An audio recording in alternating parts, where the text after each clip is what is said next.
បងប្អូនយើងសូមសៀចែករំលែកព័ត៌មាននេះជាបន្ទាន់នៅក្នុងថ្ងៃនេះបងប្អូនគឺយោធាថៃបានបើកនាវាចូលមកកាន់ទឹកដីដែនសមុទ្ររបស់កម្ពុជាយើងហើយក៏បានជួបជាមួយនឹងបងនេសាទត្រីបាទដែលជាប្រជាពលរដ្ឋរបស់ខ្មែរយើងឥឡូវនេះគឺគេបានចាប់ពួកគាត់ទីហើយបងប្អូន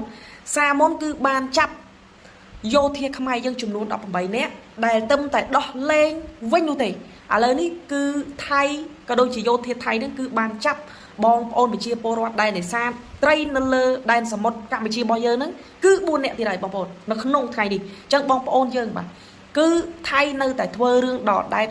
យ៉ាងកក្លឿនមកដាក់កម្ពុជារបស់យើងមកដាក់ពលរដ្ឋខ្មែររបស់យើងអញ្ចឹងសូមបងប្អូនយើងទាំងអស់គ្នាសូមជួយ share ចែករំលែកវីដេអូនេះជាបន្ទាន់ឲ្យបងប្អូនយើងប្រុងប្រយ័ត្នទាំងអស់គ្នាបងប្អូនជួយ share វីដេអូនេះជាបន្ទាន់ឥឡូវនេះយោធាថៃបានចាប់ពួកគាត់ទាំង4នាក់គឺយកទៅប្រទេសថៃ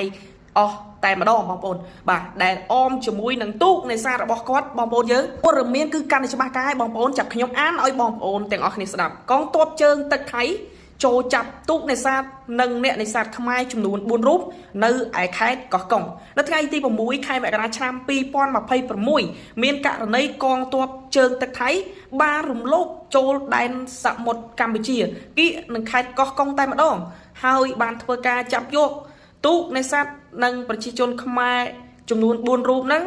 គឺត្រង់ចំណុច N11 33និង30អឺ102 51 39ចម្ងាយប្រហែល6ម៉ែលពីចំណុច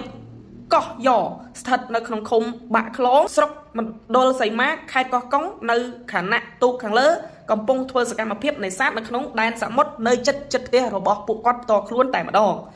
តាមរបាយការណ៍សមត្ថកិច្ចព្រំដែនទឹកបានអះអាងថាកម្មករនេសាទចំនួន4នាក់ដែលទាហានជើងទឹកថៃបានចាប់នោះគឺទី1ឈ្មោះតៃជឿនភេទប្រុសអាយុ48ឆ្នាំមានទីលំនៅភូមិ3ភូមិបាក់ខ្លងស្រុកមណ្ឌលសីមាខេត្តកោះកុងជាម្ចាស់នៃតៅកុងទូកនឹងឯងបងប្អូនបាទទី2ឈ្មោះនប់កំហេងភេទប្រុសអាយុ17ឆ្នាំមានទីលំនៅខេត្តកំពតកូនដៃទូកនិងទី3ឈ្មោះគង់បារាំងភេទប្រុសអាយុ